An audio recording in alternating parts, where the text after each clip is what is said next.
নমস্কার সবাইকে। আমি আসলে চাইছিলাম কিছু গান গাইতে, তো কথার চেয়ে গান মনে হয় বেশি ভালো। কেন আমি বলতে চেয়েছিলাম আমি যে শাস্ত্রীয় সঙ্গীতের ভূমিকা রবীন্দ্রসঙ্গীতে, যে আমরা যারা শ্রোতা বা যারা ছিলেন, যারা আছেন, তারা যদি রাগ রাগিনীর সম্বন্ধে তাদের যদি জ্ঞান থাকে, তাহলে রবীন্দ্রনাথের গানের কম্পোজিশন বুঝতে বা তার স্বাদ পেতে অনেক বেশি আনন্দ হয়, অনেক বেশি পাওয়া যায়, অতিরিক্ত কিছু পাওয়া যায়। গুরুদেবের গানে কথা তো ঠিক আছে, কথা তো কোনো তুলনা হয় না, কিন্তু কম্পোজিশন, যেটা স্বরের যে কম্বিনেশন এবং কম্পোজিশন, তার একটা বিশেষ মহত্ব আছে। কিন্তু শাস্ত্রীয় সঙ্গীতের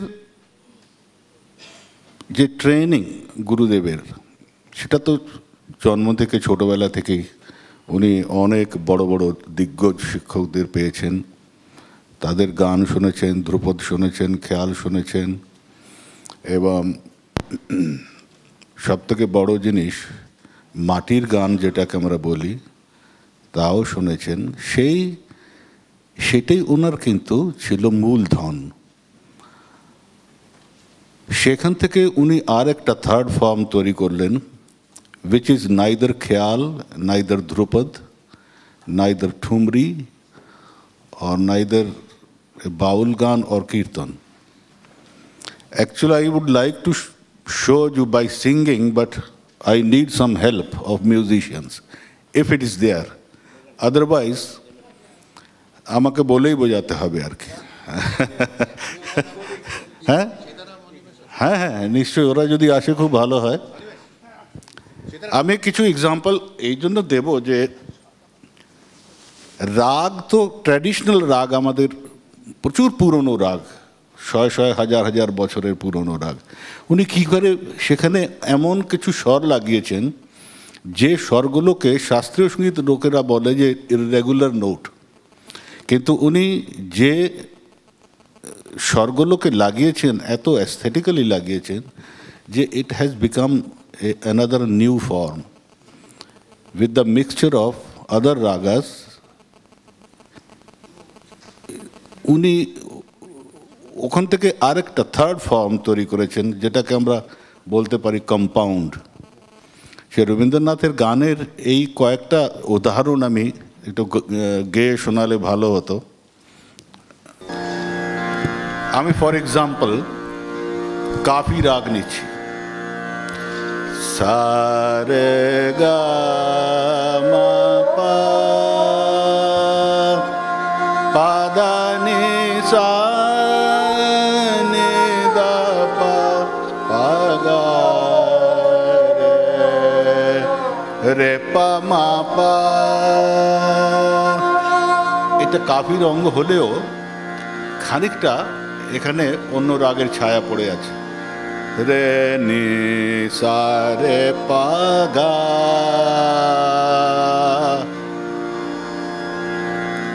এই গানের মধ্যে একটা অদ্ভুত কম্বিনেশন কাফির সঙ্গে আর কি কি মিশছে দেখুন, শুনুন। যে ধ্রুব পদ দিয়েছ বাঁধি বেশতানে মেলাবো তাই জীবন গানে। যে ধ্রুব পদ দিয়েছ বাঁধি বেশতানে মেলাবো তাই জীবন গানে। যে ধ্রুব পদ দিয়েছ বাঁধি।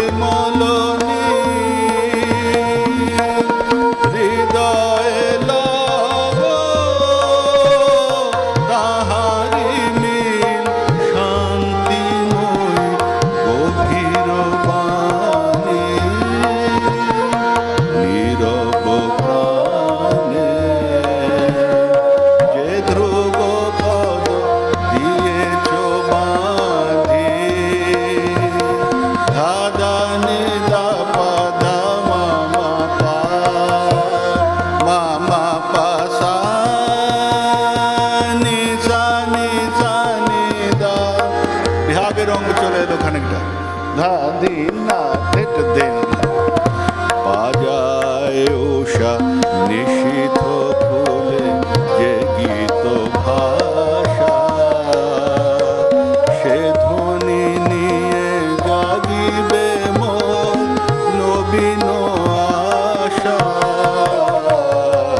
বাজায় উষা নিশীথ ফুলে যে গীত ভাষা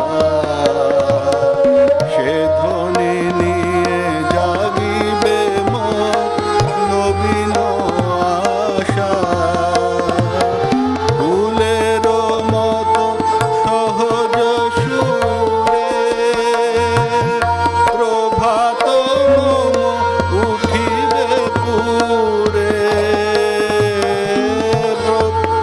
এতে দুটো নি পরপর লাগছে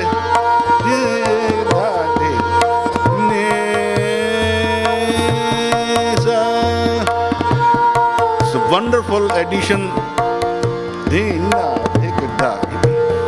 বাজায় উষা নিশীথ ফুলে যে গীত ভাষা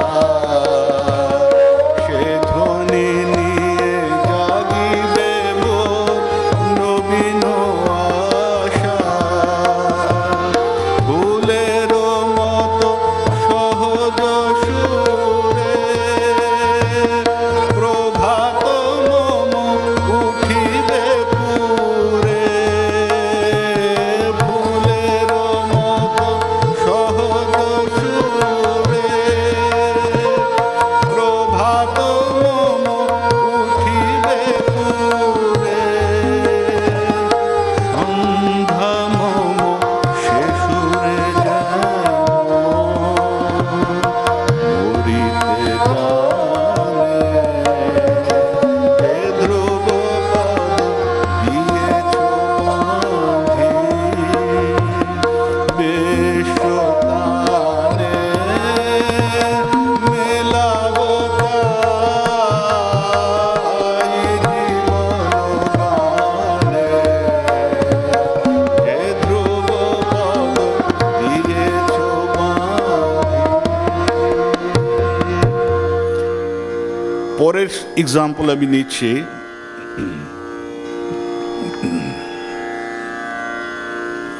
সারপারদা বলে একটা রাগ আছে খুব কম শোনা যায় সা রে রে গা মা পা আ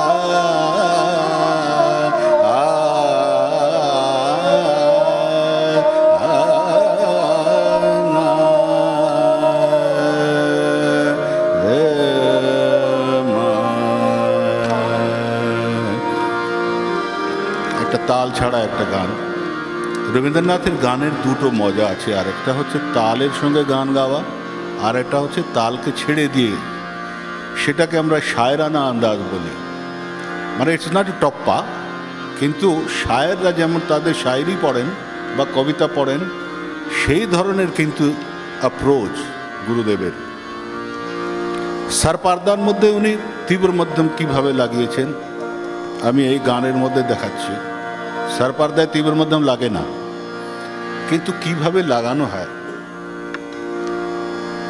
এটা কিন্তু আমাদের ভারতীয় সঙ্গীতে গুরুদেবের এই এক্সপেরিমেন্ট আমাদের ফিল্ম সঙ্গীত যে 40-এর দশক থেকে 70-এর দশকের শেষ পর্যন্ত প্রায় তারা কিন্তু তাদের সামনে কিন্তু মডেল ছিলেন গুরুদেব রবীন্দ্রনাথের এই অ্যাডভেঞ্চার প্লেইং উইথ ওল্ড রাগ রাগনিস with his own approach highly aesthetical যেমন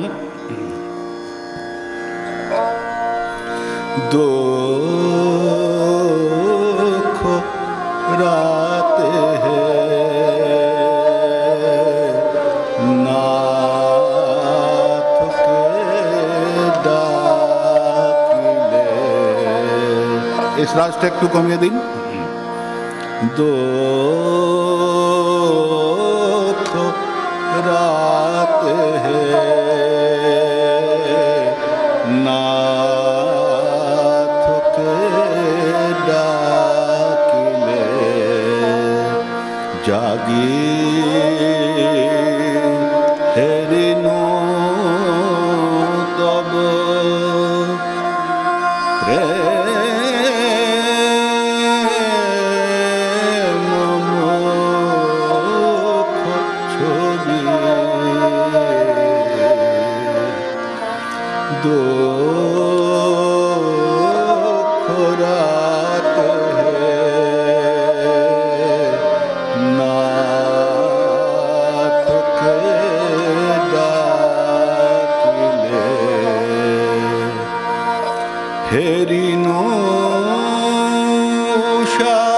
শালোকে বিশ্ব তব কোলে হেরিনু শালোকে বিশ্ব তব কোলে জাগে তব নয়নে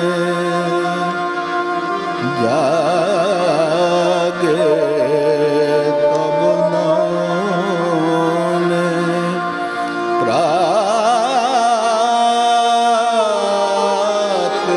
শুভ্র রবি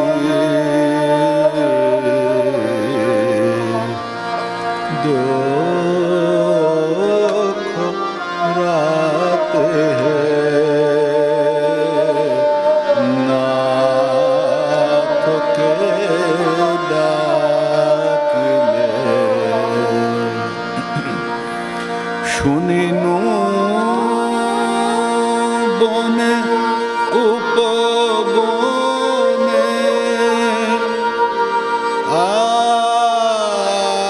আনন্দ গাথা শুনিনু বনে উপবনে আনন্দ গাথা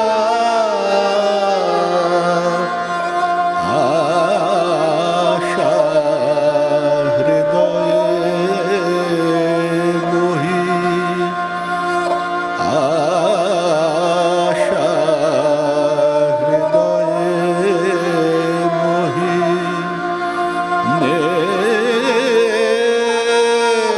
নেত গাহে কবি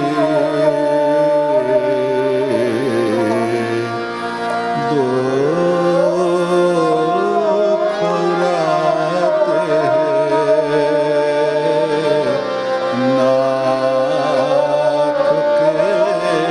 ডাকিলে জাগি হেরিনু তব প্রেম মুখ ছবি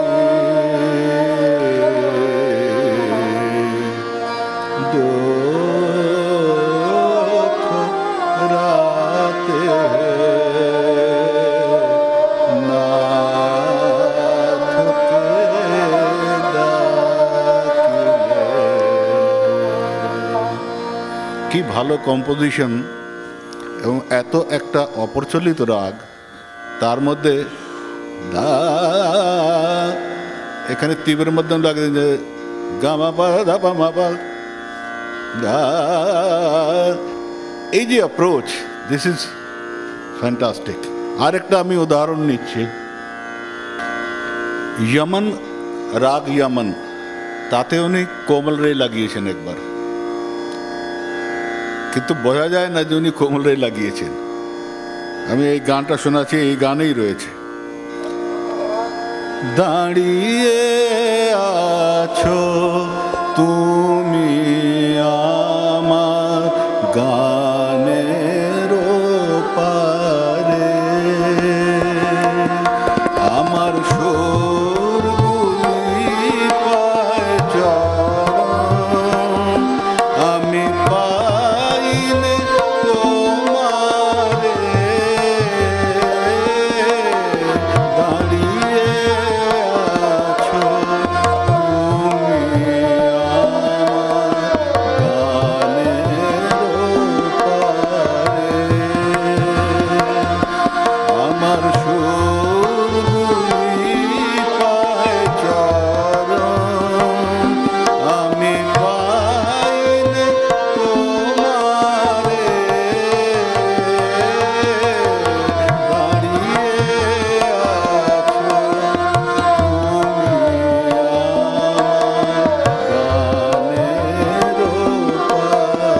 ভেতরে লেগে গেছে, বুঝতে পারেনি কেউ।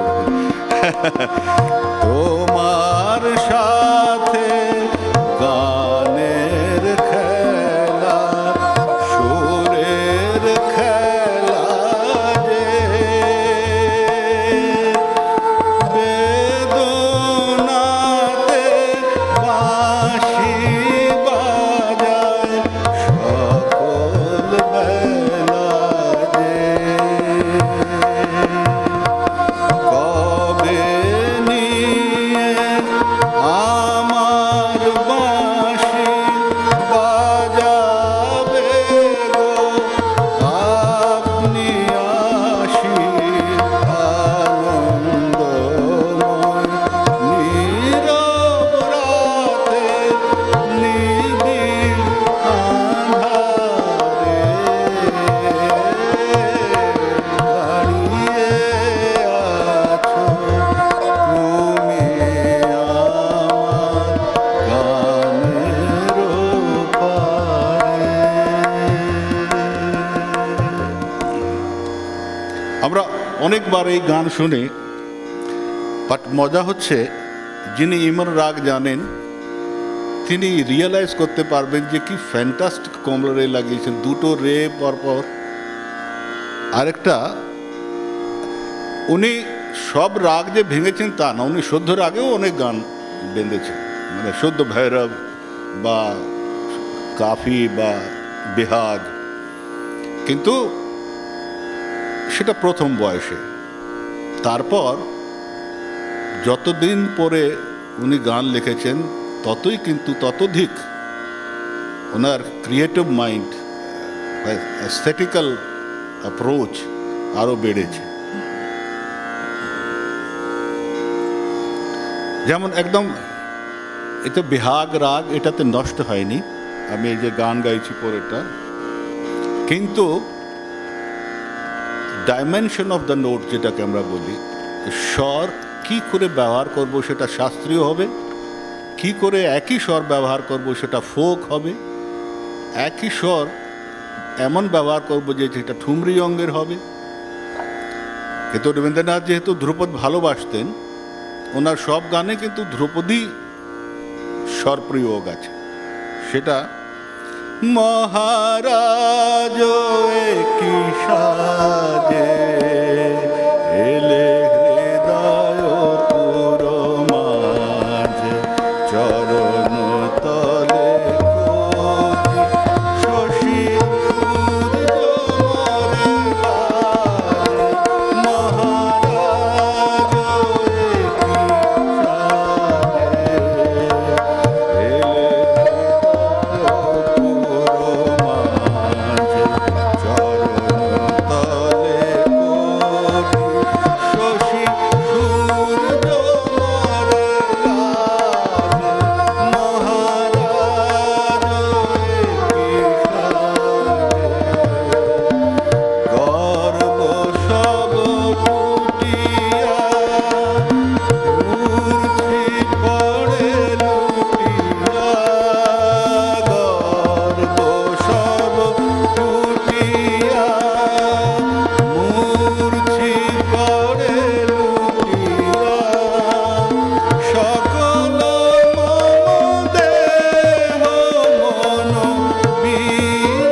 কিছু ভুবনে